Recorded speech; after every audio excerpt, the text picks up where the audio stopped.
The Chicago Bulls finally made their move, signing Patrick Beverley. We're going to talk about what that really is going to look like as far as fit on the team, who could be cut. Plus, we're going to take an extended look at Patrick Williams and how his game has grown in his third year. We're going to get into all that and more right after this.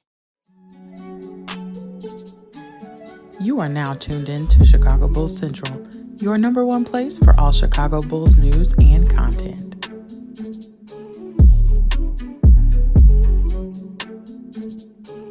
All right, Bulls fans, welcome to another episode of Chicago Bulls Central. I'm the host here, Haize. We're still in the middle of All-Star break. And so the Chicago Bulls did finally make their move, though. They signed Patrick Beverley after Russell Westbrook decides to sign with the Los Angeles Clippers. A few hours later, the Bulls, it's announced that the Bulls are expected to sign Patrick Beverley. Now, we know what Patrick Beverley brings, right? He brings that dog mentality. He brings some leadership. He also is going to be a vocal person on the team. That is what he's done his whole career. And even times on the Los Angeles Lakers last season, if you watch the games, that during the games, he would run the offense and tell LeBron James, hey, I need you over here. So you bring a player in that does have some of that leadership. As we've always said, and as I've always said here on Chicago Bulls Central, it's always kind of hard for a player to come in with 20 or so games left and really be like a true leader. But I do think his vocality, is that a word?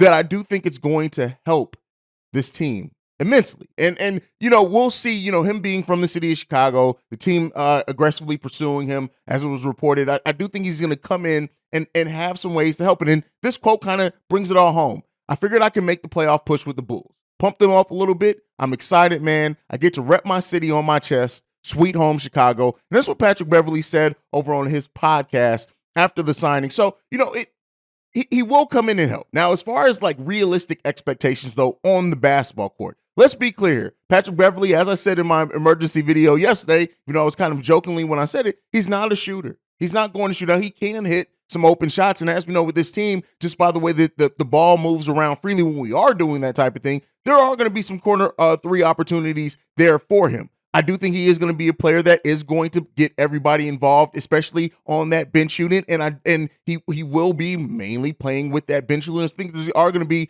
minutes to go around with him being out there with the starters, but there are going to be those type of opportunities for Patrick Williams on this team. But I just want to bring it all realistic. And I know a lot of Bulls fans are going to be saying, and I've already seen in the comments, well, Patrick Beverley's never missed the playoffs. It's for sure with the Chicago Bulls right now. Let's be clear here. We add a marginal player that is his impact, hopefully, is going to be more what he brings off the court in leadership, things like that, than really what he's going to be able to change for the Chicago Bulls on the court. Now, I do think he can make a bit of an impact there. Veterans can do that. And that is the benefit of bringing in veterans, is that theoretically, they come in, they're able to adapt to the system pretty quickly, they understand their role, and they're able to fit in that role pretty seamlessly, no matter when they're joining that team. So that's the thought process and idea of bringing in Patrick Beverley. But realistically, right, I don't know how many wins this adds for the Chicago Bulls. I don't know that.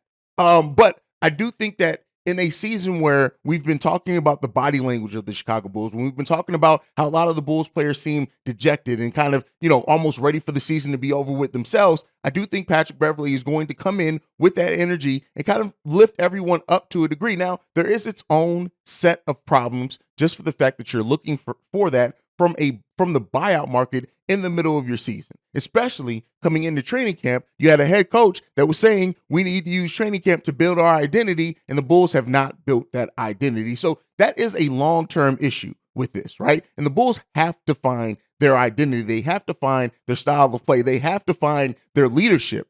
But at least to finish out this season, they at least do some things to try to fix a lot of those areas in their game. Now, what we're going to have to do, again, is hope that Billy Donovan coaches this team and hope that he, varies that scheme up, changes it a little bit. I talked about yesterday how, hopefully the Bulls are using this extended break in the All-Star break to really take a look at some things and to regroup both mentally and with their play on the court. Now, you bring in a player that is going to absolutely be vocal. Now, is him being vocal going to be tuned out by the younger players, or is it going to be accepted and embraced? That's going to be the telling part of how successful this is for the Chicago Bulls in the off-the-court part of it, right? Is Zach LaVine going to tune him out? I have no doubts that Patrick Beverley is going to talk to Zach LaVine, that he's going to get in his face at times, that he's going to be like, hey, do you know how talented you are? Do you know if I had that talent, how I would play? I fully believe that. He's going to push those players in practice. Best believe in Patrick Beverley's first practice with the Chicago Bulls, they're going to find out how vocal he is with that. And so really it comes down to it. Do these younger players embrace that, right? You have now DeMar DeRozan, who is a mentor, but not that vocal rah-rah leader. You have Patrick Beverley, who comes in with that vocality. Again, I'm just trying to make that word a thing. If it's not a word, I'm absolutely trying to make it a thing. But so we have those aspects. And I do think when you have Goran, who off the bench has been some things, and especially a bench now, if Javonte Green comes back this season, which is another huge concern for this team, is the fact that Javonte Green was given that 4 to 6 week time period. We're now sitting at almost 10 weeks and haven't heard anything about a return for Javonte Green, which goes back to this front office not being transparent. And it's almost like a smokescreen. This front office smoke screens us so oftenly that, like, the 4 to 6 week period goes by. We don't get that. The Lonzo News is expected to be shut down officially for the season. We still haven't heard nothing on that. That's just another day in the life of a Bulls fan, I should say. But if we get to that part of that team coming back together, as far as Javonte Green, Derrick Jones Jr., now you add Patrick Beverley to that. We also have Andre Drummond. That's a tough bench rotation that is going to be physical, that's going to execute on the defensive side of the ball, that is going to do things that we need to see done. So I like the concept of what that brings to the Chicago Bulls. Again, it just isn't going to come together in practice. And I don't want us to get caught up in the fact that the Bulls finally did something and lose the sense of, all right, how much is this really going to impact the Bulls on the court? And it remains to be seen. I could completely be off on that. Patrick Beverley has shown at times and had stretches in this season in his career where he's gone on double-digit scoring runs, right? So there's something to be said that could be a possibility for the Chicago Bulls. But, really coming in and what he is and what we already look like off the bench and what his role is expected to be, we'll see what that ends up turning out to for the Bulls. But, I don't expect him to be a starter, even though some people misquote that. Shout out to Common Sense, who didn't respond in the comments when I had called him out, but that's fine. But, with that being said, we'll see what this Patrick Beverley thing ends up really doing in reality for the Chicago Bulls. I do think that it can help. And I do think that, like I said, for a team that's body language has just been off for as long as it's been off, I think that this is going to be a signing that definitely helps the Chicago Bulls in that area and kind of picks the energy back up for this push for a play-in spot and maybe even a playoff spot, depending on how much the Bulls can win over the last 23 games of this season. So let me know what your guys' expectations realistically, and what do you think? How do you think Patrick Beverley is really going to make the biggest impact for this team? I think most of you guys are going to pick he's going to be a verbal kind of leader and really does check players and things like that, which we absolutely need on this team. Sad to say that we need that at this point in the season, but we absolutely do need that on this team. All right, let's move into the topic that I actually had planned as the main topic for today before the Patrick Beverley news. And that is Patrick Williams. And what has Patrick Williams' growth really been? If you've been watching me long enough, I've talked about how I do not feel that Billy Donovan has done a good job at developing these young players with a plan in place on how to build and things that they want to work on their game. I don't think he's used players to the best of their ability. And one of the players that I think would be the best to start off with that is Patrick Williams. And so let's just go to Patrick Williams' usage, right? Because one of the things that I have said and I came into this season is that when Patrick Williams has double-digit shot attempts, at least leading into the season, he's been a damn good player, engaged player on both sides of the ball. He's at that point coming into the season, I think he was averaging like 17 points per game on games where he had double-digit shot attempts. That's since come down a little bit, but Patrick Williams has a usage rate of 15% for this season, which is much in line with how he's been in his first and second years in the league. Now, what he's doing that in terms of aggression, one of the things I point out, I nicknamed him Passive P. But one of the things that we talk about is his lack of aggression, right? And I think in aggression, you can look at it two different ways. You can look at aggression as far as in terms of how many shots does he take and does he pass up? Does he aggressively go after rebounds and putbacks? Does he use his physical body? But for this point, we're going to talk about how he's now maximizing his usage rate by taking more shots and actually hitting those shots at a much higher clip. So again, 15% usage rate is typical of what he's been given since he's come to the Chicago Bulls, right? It's not that much of a difference with that. Now, what he's doing in his eyes is that, in the eyes of Bulls fans, is that he's taken a leap in terms of a three-point volume. During his rookie year, he had a 26% three-point attempt rate. In his second year, which again was shortened 17 games, he had a 28% rate as far as 3 points attempted.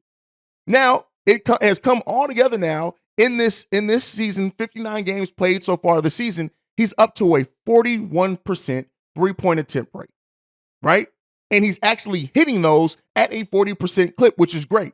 As a matter of fact, in contested three-pointers, he's shooting 37.5%. And then on open shots, he's actually shooting 42.7%, both which would put him towards the top of the league of those percentages.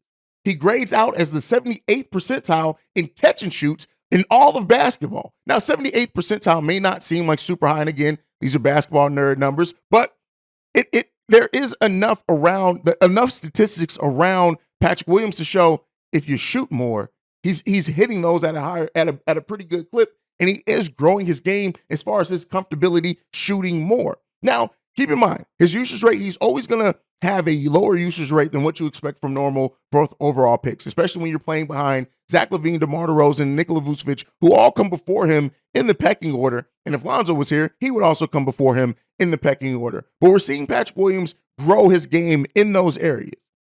And also, let's talk about the isolation part of it. In isolation, Patrick Williams is starting to become that player that is learning to take players off the dribble. In isolation, Patrick Williams is hitting his shots at an almost 78 percentile, right? So again, keeps in line with his three-point shooting. Patrick Williams can score the ball. His ability as a scorer is there. We have not seen it utilized very much, but it's there. Now, let's get to the thing that Patrick Williams hung his hat on, and his defense. Patrick Williams grades out in the 89th percentile, only allowing less than 0.7 points per isolation possession, meaning that when a player isolates on Patrick Williams, they ain't scoring more times than that. Let me put that in layman's terms for my non-basketball nerds. When somebody tries to isolate and goes one-on-one against Patrick Williams, statistically, they are not scoring a lot. He's held up his ground as a defender in both point of attack defender and in pick and roll defender.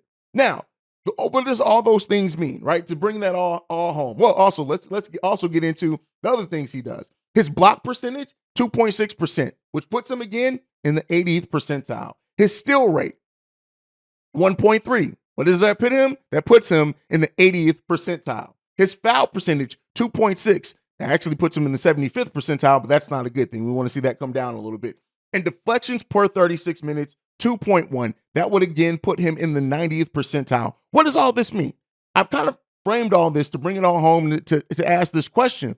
Should the front office still be betting on the potential of Patrick Williams? And there's enough science to say that if Patrick Williams had higher volume, more things went through him, and he was on a team that wasn't fighting for a playoff spot, right? Wasn't a team that was built to try to compete now. Patrick Williams with more opportunities will be a much better player than where he is right now. Now, again, statistics only mean so much. You have to see it on the court. And I do think that even with all this said, we cannot throw Patrick Williams much bail in the shots that he passes up. If you watch this team every single night, you know that Patrick Williams still passes up at least 2 to 3 shots a night that we should take. He passes up times where he can drive to the lane at least 2 to 3 times a game. So in growing the confidence of Patrick Williams, in that confidence growing in his own game, we have a chance that we still could see that 4th overall pick that we want to see. But Patrick Williams, as we've been saying here, has to still believe in himself. But at least the numbers are there in a season where, me personally, I have been down on Patrick Williams. You guys know, I labeled him Passive P. I've said AK and Eversley aren't moving off Patrick Williams anytime soon. But when you look at the raw statistics of it, there is enough to be shown there that, hey, Pat still has tons of potential. And if the roster construction was a little bit different, if this roster construction was in a way that allowed him to be a bigger part and more engaged in the off, well, again, it's on him to be more engaged. But if more things were ran through him, and Shay asked on a couple of voicemails ago, I think it was the episode on Saturday. Should Patrick Williams be running more of the offense? And to say that, let's look at Patrick Williams before we go. I want to look at his pick and roll number. So we're going to look at Patrick Williams' numbers as the ball handler. And so those numbers right now, he gets, let's zoom in on this a little bit.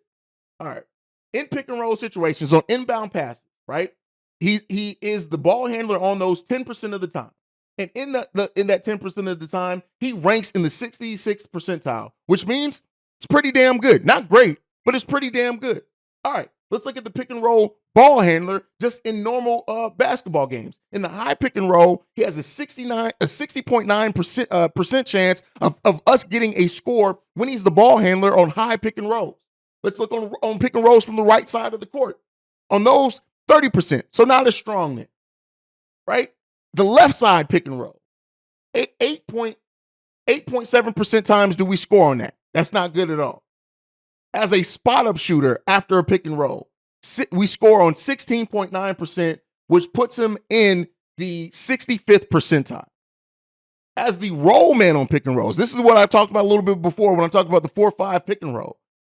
He has a field goal percentage of 57% in those times and a usage rate of only 1.1%, meaning he's not used in those areas a lot. And matter of fact, as the pick and roll ball handler in total, he's used in that less than 2% of the time. What I mean by that in saying it is that Patrick Williams has that potential, and it's shown in the statistics. We just got to see it all come together for Patrick Williams. And if it does come together, we got ourselves the 4th overall pick that we hope to do. As we continue to end the season and do a season in evaluation and going into the offseason where most of us do expect some change to happen, if that change happens that puts Patrick Williams in a spot to be more featured, I think that we would see a completely different Patrick Williams. Now, I could be wrong on that, right? We could see Patrick Williams get more usage and then he fall off a cliff. Again, that's what statistics are. They kind of use what you have, but they aren't a crystal ball for sure into the future. But they can give you some statistics that help you kind of decide how you want to build some things. So, I just wanted to present that for you guys because I have been killing Billy Donovan in his development, and I've killed Patrick Williams at times this season as well, calling him Passive P. So let's see how this season continues to end. Let's see how the roster construction, if it bodes well and benefits him going into next season. You guys let me know what you think on that one down below. But that is it for today's episode of Chicago Bulls Central. Make sure you guys are following the show at Bulls Central Pod. You can send us any feedback, questions, comments, concerns, bullcentralpod@gmail.com. Lastly, if you want to leave a text message and or voicemail, the number to do so, 773-270-2799. We are the #1 spot for everything Chicago Bulls related. And like I like to end every episode on, go Bulls. Love you guys. See red, y'all. Peace. This has been a presentation of the Break Media.